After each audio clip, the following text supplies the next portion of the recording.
Samsung संकट में है क्योंकि पिछले हफ्ते ही एक न्यूज आया कि सैमसंग फोन्स का डिमांड बहुत हद तक कम हो चुका है। लोग सैमसंग फोन्स बहुत ही कम खरीद रहे हैं और उसी वजह से सैमसंग के पास बहुत सारा स्टॉक अनसोल्ड है। अभी मतलब बहुत सारा सैमसंग फोन अभी तक सैमसंग ने सेल ही नहीं किया, जो आमतौर पर सेल हो चुका होता है। और जो नंबर है ना, वो रियली एक बहुत ही बड़ा नंबर है। 50 मिलियन सैमसंग फोन्स अभी भी सोल्ड नहीं हुआ और इसी वजह से सैमसंग ने मई महीने के अंदर अपने जो सैमसंग फोन्स का प्रोडक्शन है वो लगभग 50% डाउन कर दिया। 1-2-10% नहीं, 50% डाउन। मतलब तुम लोग समझ सकते हो कि सैमसंग फोन का डिमांड कितना कम हुआ है। सैमसंग वालों ने ओवर एस्टिमेट कर लिया था 2021 में। वो लोग एक एस्टिमेटेड डेटा निकालते हैं कि 2022 में कितना हमें प्रोडक्ट सेल करना है, कितना यूनिट, और वहां पर उन लोगों ने एस्टिमेट किया था कि 334 मिलियन यूनिट सेल करना है। बट ये थोड़ा सा ओवर एस्टिमेटेड हो गया और इसी वजह से उसके बाद जब ये सब होने लगा कि सैमसंग फ़ोन का डिमांड कम हो जाने लगा और फ़ोन्स कम सेल होने लगे, तो उसके बाद सैमसंग ने किया क्या कि उसको डिक्रीज करके 270 कर दिया। और यहाँ पर कोई मैं Z सीरीज़ या फिर फोल्ड सीरीज़ की बात नहीं कर रहा, उसके लिए तो लोग इंतजार कर रहे हैं कि ये फ़ोन कब लॉन्च होगा। यहाँ पर मैं बात कर रहा हूँ सैमसंग का मोस्ट सेलिंग फोन जो है A सीरीज का फोन। सैमसंग के मोस्ट सेलिंग फोन में से हर साल A सीरीज टॉप पर रहता है। सैमसंग ज़्यादातर A सीरीज का फोन ज़्यादा सेल करता है, बट इस साल क्या हुआ है कि इस A सीरीज के फोन्स का डिमांड बहुत ज्यादा ही कम हो चुका है। और जैसे कि मैंने बताया कि इतना ज्यादा कम हुआ है कि 50 मिलियन यूनिट अभी भी अनसोल्ड है, उन लोगों के पास स्टॉक में है। कंपैरिजन के लिए एक छोटा सा डेटा बता दूं कि कोई भी कंपनी का लगभग 10% स्टॉक अनसोल्ड रहता है, वो नॉर्मली होता ही है हर एक कंपनी में। बट यहाँ पर क्या हुआ है कि 270 मिलियन यूनिट उन लोगों का टारगेट था, जिनमें से 50 मिलियन अभी तक सोल्ड नहीं हुआ। परसेंटेज में निकालूं तो लगभग 80% प्लस, लगभग डबल इतना सारा यूनिट अभी तक सैमसंग ने सोल्ड नहीं किया। अब इसके पीछे रीजन बहुत सारा हो सकता है। जैसे फर्स्ट रीजन हो सकता है लोग अलग ब्रांड चूज कर रहे हैं मिड रेंज फोन्स के लिए। हाँ, आमतौर पर सैमसंग के A सीरीज बजट या फिर मिड रेंज में ही आता है, तो अभी के टाइम पर क्या हो सकता है कि लोग अलग कोई दूसरा ब्रांड चूज कर रहे हैं मिड रेंज फोन्स खरीदने के लिए सैमसंग के अलावा। हाँ, इसका भी बहुत सारा रीजन है जो मैं आगे बताऊंगा।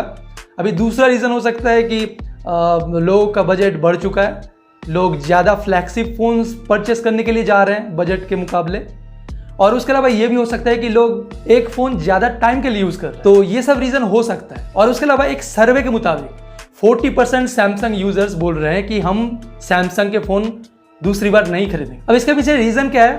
हो सकता है कि सैमसंग अपने फ़ोन्स के अंदर जो स्पेक्स दे रहा है प्राइस के हिसाब से वो थोड़ा सा ज़्यादा ओवर प्राइस्ड है। और आमतौर पर हम लोग देखते भी हैं कि सैमसंग के फ़ोन्स पर जो प्रोसेसर लगा रहता है या फिर कैमरा होता है या फिर बैटरी, तो सैमसंग का बहुत बढ़िया होता है, बट उसके अलावा जो भी स्पेसिफिकेशन होता है वो उस प्राइस रेंज में दूसरे फ़ोन्स पर बेटर है या फिर वो स्पेसिफिकेशन दूसरे फ़ोन पर कम प्राइस में मिल रहा है। तो ये एक रीज़न हो सकता है। और उसके अलावा सैमसंग ने अपने बजट फ़ोन्स पर चार्जर गायब कर दिया। अब बजट सेगमेंट होता ही ऐसा है कि जहां पर कंज्यूमर जो लोग फोन खरीदते हैं उन लोग के दिमाग में एक रेट फिक्स रहता है। मुझे 12,000 रेंज पर फोन खरीदना है तो उसी पर फोन खरीदना है, या फिर 15,000 14,000, तो ऐसा एक रेंज बना हुआ रहता है जिसके अंदर ही फोन खरीदना होता है।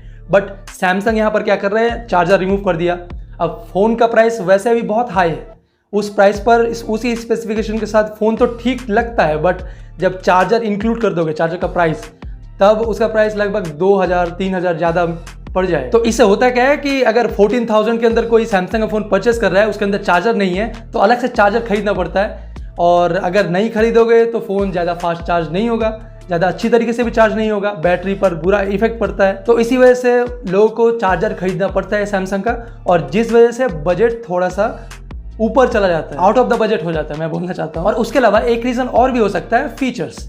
सैमसंग के फोन्स पर यह भेदभाव बहुत होता है। सैमसंग के बजट फोन पर कुछ फीचर बहुत ही ज्यादा कम देंगे सैमसंग, और वहीं पर फ्लैगशिप या फिर अपर मिड रेंज वाले फोन्स पर सैमसंग भर भर के फीचर डाल देता है। जैसे सैमसंग का एक बहुत फेमस फीचर है गुड लॉक। गुड लॉक के अंदर सब कुछ मिल जाता है, स्क्रीन रिकॉर्डर भी इन लोगों ने गुड लॉक के अंदर ही डाल दिया। तो इससे होता क्या है कि बजट फोन्स पर तो गुड लॉक नहीं है, उससे स्क्रीन रिकॉर्डर भी नहीं मिलता, एक बेसिक फीचर जो उस प्राइस रेंज में, अब बाकी उस प्राइस रेंज के अभी के टाइम पर तो सभी फोन्स पर स्क्रीन रिकॉर्डर मिलता ही है। और उसके अलावा और भी फीचर है, जैसे हाइड फोल्डर, ये भी नहीं मिलता सैमसंग के बजट फोन्स के अंदर। वो सिक्योर फोल्डर के अंदर डाल दिया सैमसंग ने, वो नहीं देता है सैमसंग अपने बजट फोन्स पर। और उसके अलावा एक है ऐप लॉक, ये तो मिल जाता है बट उसका ऑप्शन नहीं मिलता। मैंने अपने सैमसंग M21 पर देखा है, बाहर कोई ऑप्शन नहीं है, अलग से एक एप्लीकेशन डाउनलोड करना पड़ता है जो उस ऑप्शन को एक्सेस करवा देता है। तो ऐसे बहुत सारा फीचर है गुड लॉक के अंदर, बहुत सारा मॉड्यूल्स मिल जाता है जिसके अंदर बहुत सारा फीचर है। थीम कस्टमाइजेशन का फीचर है या फिर रिसेंट टैब कस्टमाइज कर सकते हो, और ये सब फीचर सैमसंग अपने बजट फोन पर या फिर लोअर मिड रेंज फोन पर नहीं देता। और हाँ, ऐसे भेदभाव बाकी कंपनियां अपने फोन के साथ नहीं करती। फीचर लगभग सेम मिलेगा, हाँ एक दो फीचर इधर उधर हो सकता है, बट सैमसंग की तरह नहीं कि एक पर मिल रहा है गुड लॉक का सभी मॉड्यूल और दूसरे पर गुड लॉक का एक दो मॉड्यूल या फिर गुड लॉक है ही नहीं। तो यही सब रीजन हो सकता है सैमसंग के सेल कम होने का। और भी रीजन हो सकता है, तुम लोग अगर पता हो तो नीचे कमेंट सेक्शन पर बता सकते हो। तो आज के इस वीडियो में इतना ही। ऐसे इन्फॉर्मेटिव वीडियो चाहते हो तो प्लीज चैनल को सब्सक्राइब कर लो, और चलो मिलते हैं दूसरे वीडियो पर नए टॉपिक के साथ। Bye bye.